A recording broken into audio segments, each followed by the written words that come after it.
everyone, and welcome back. We're doing something really cool today. We're taking a deep dive into Morocco.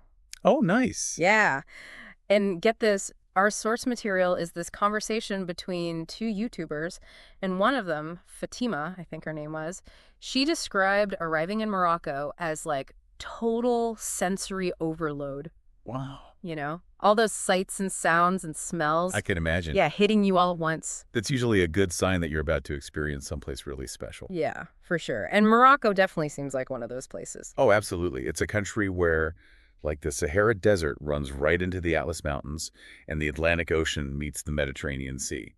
Wow, so the landscape itself is already like a study in contrasts? Those contrasts go way beyond just the geography, right? Oh, yeah, for sure. I mean, Fatima kept talking about how much the indigenous Amazigh people have shaped Morocco's identity. Absolutely. I mean, you can't really get a grasp on Morocco without understanding the Amazigh. They're often called Berbers, too. Oh. And their presence is woven into everything, the architecture, the food, even those really bright, vibrant patterns you see on their textiles. I remember that. Fatima's description of it really stuck with me. She said there are influences everywhere in the cities and the traditions and, of course, in the faces of the people. It really is a fascinating blend. It's like you realize, okay, this isn't just like the tourist brochure version of Morocco.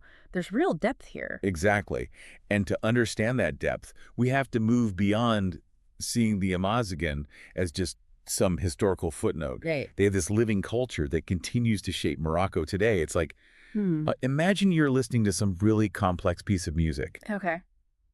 If you only focus on the melody, you miss all the richness, all the harmonies and the individual instruments that make up the full sound. I love that analogy. Yeah. And speaking of adding layers, like Fatima's experience with the sensory overload makes me think about how language adds another layer to understanding Morocco. So Right. what did she say about that?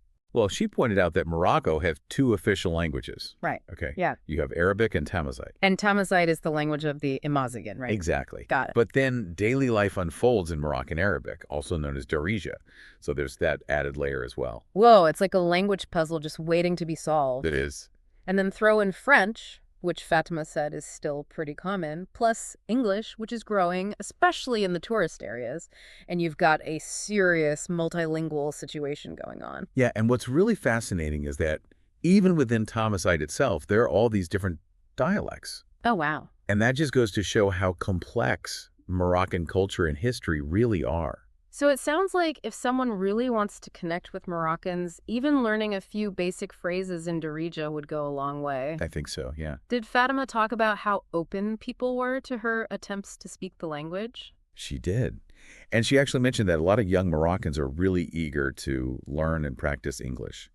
Especially with the World Cup coming up, there's this feeling of Morocco like stepping onto the global stage, Oh, that's interesting. It makes you wonder how this global spotlight will impact Moroccan culture, Right.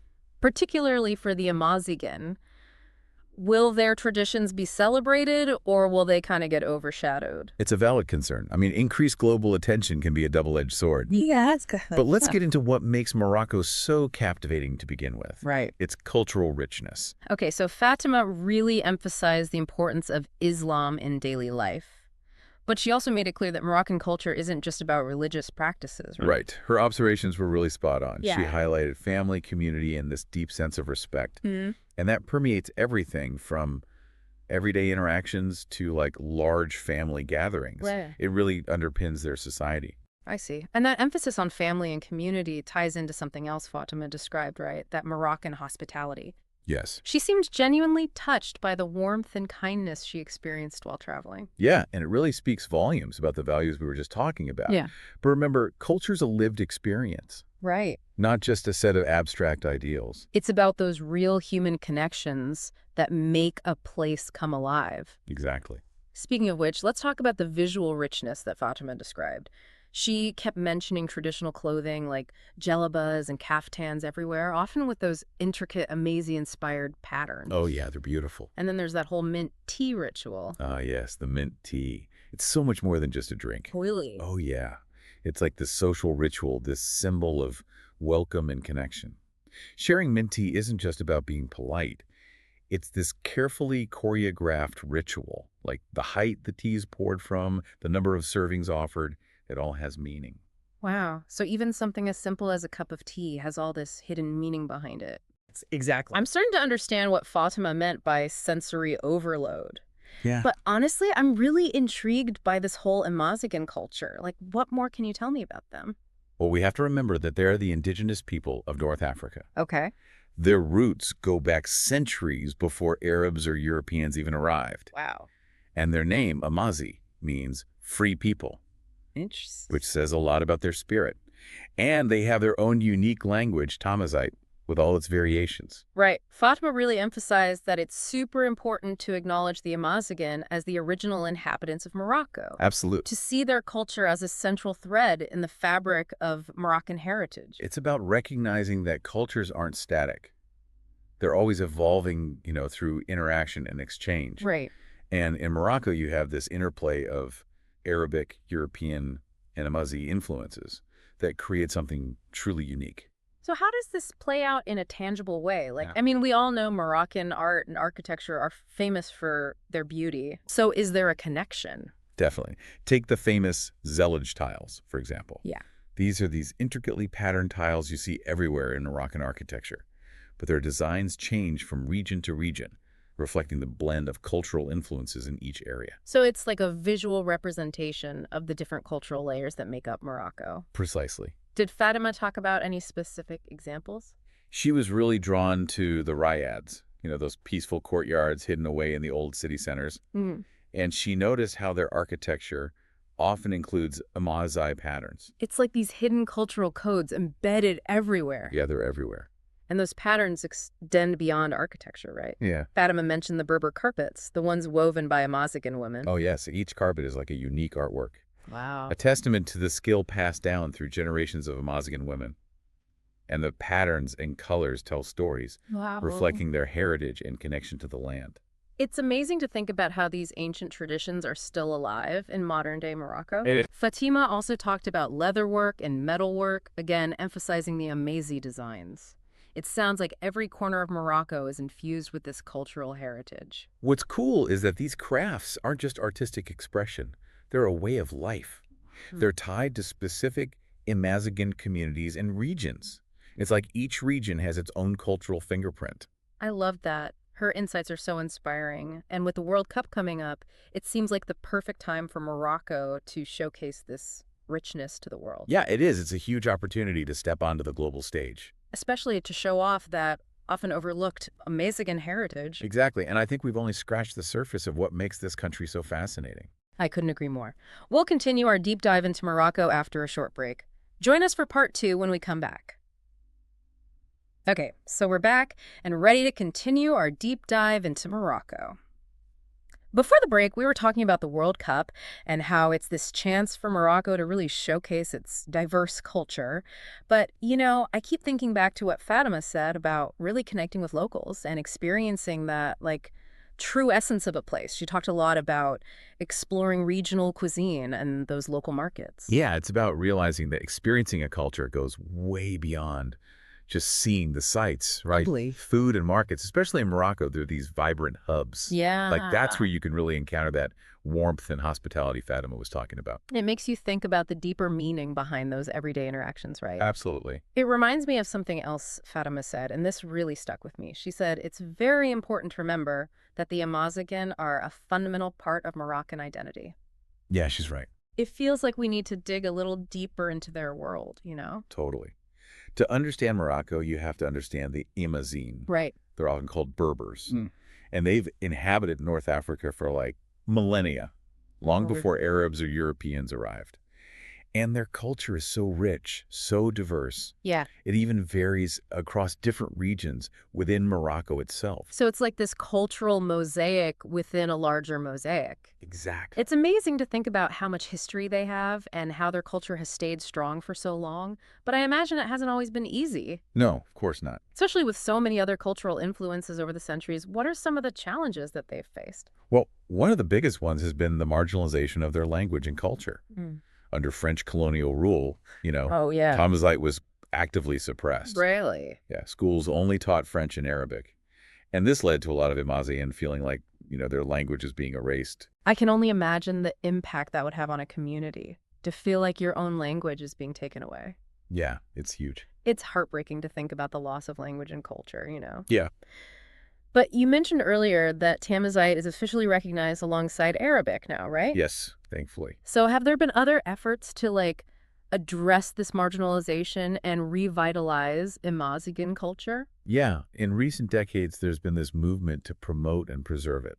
Oh, good. The fact that Tamazight became an official language in 2011 was a huge victory. Yeah, It's like finally acknowledging this vital part of the country's heritage. right. And that's a huge step forward. What else has been done to support the Amazigh?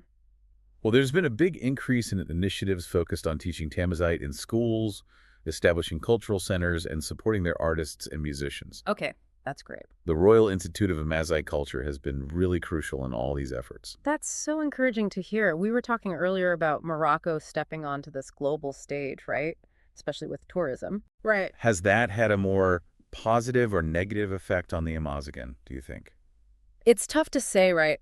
Tourism is always so complex. Yeah. It can be a double-edged sword, especially for indigenous cultures. On the one hand, tourism provides economic opportunities for Amazigh communities. Right, especially in rural areas, I imagine. Exactly. And, their traditional crafts and tourism often go hand in hand. So it can help preserve traditions and provide livelihoods, which is great. Yeah. But then the flip side is that tourism can sometimes lead to what they call commodification of culture. Oh, what does that mean? It's when traditions that were once deeply meaningful, they get reduced to just souvenirs or performances for tourists. Right, they lose their authenticity. Exactly. Yeah. And that's the danger.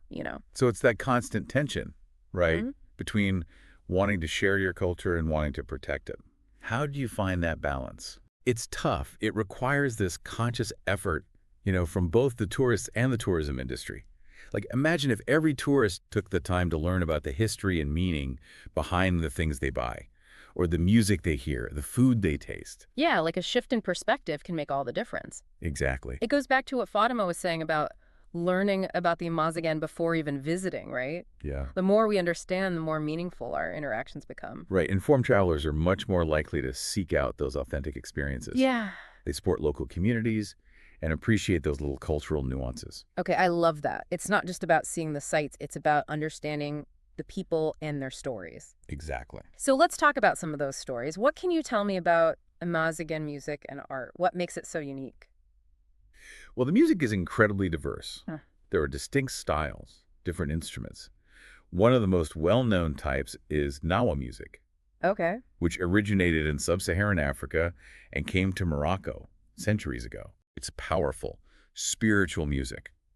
Very rhythmic beats, trance-inducing melodies, and they use instruments like the krakdebs, which are metal castanets, Oh, wow. and the gimbri, which is this three-stringed bass lute. That sounds incredible. That blending of African and Moroccan influences is so interesting.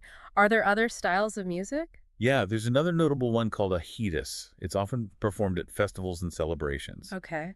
and it involves chanting, poetry, rhythmic movements. Usually they have flutes and drums, too. It sounds so captivating. It is. It really gives you this sense of their spirit. And what about their visual art? Are there any styles or motifs we should know about? Amazigh art is known for these striking geometric patterns, Oh, cool. vibrant colors, and lots of symbolism drawn from nature and their spiritual beliefs. Okay. You'll see these motifs in textiles, pottery, jewelry, even tattoos. Oh, wow. It's like this visual language, telling their stories.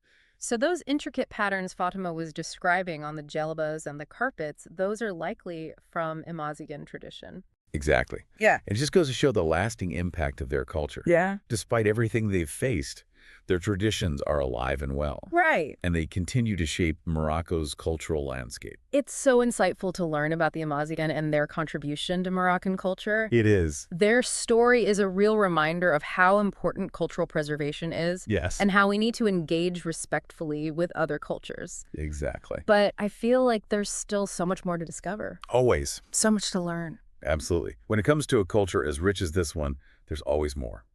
Okay, so we've covered a lot today, from food and markets to the complexity of tourism and just the remarkable resilience of the Amazigh. Yeah, it's been quite a journey through Morocco's culture. Yeah, it really has. I can't wait to keep going. Welcome back, everyone. We've been on this amazing journey, exploring Morocco, and we've learned so much about its history, the culture, especially the Amazigh people.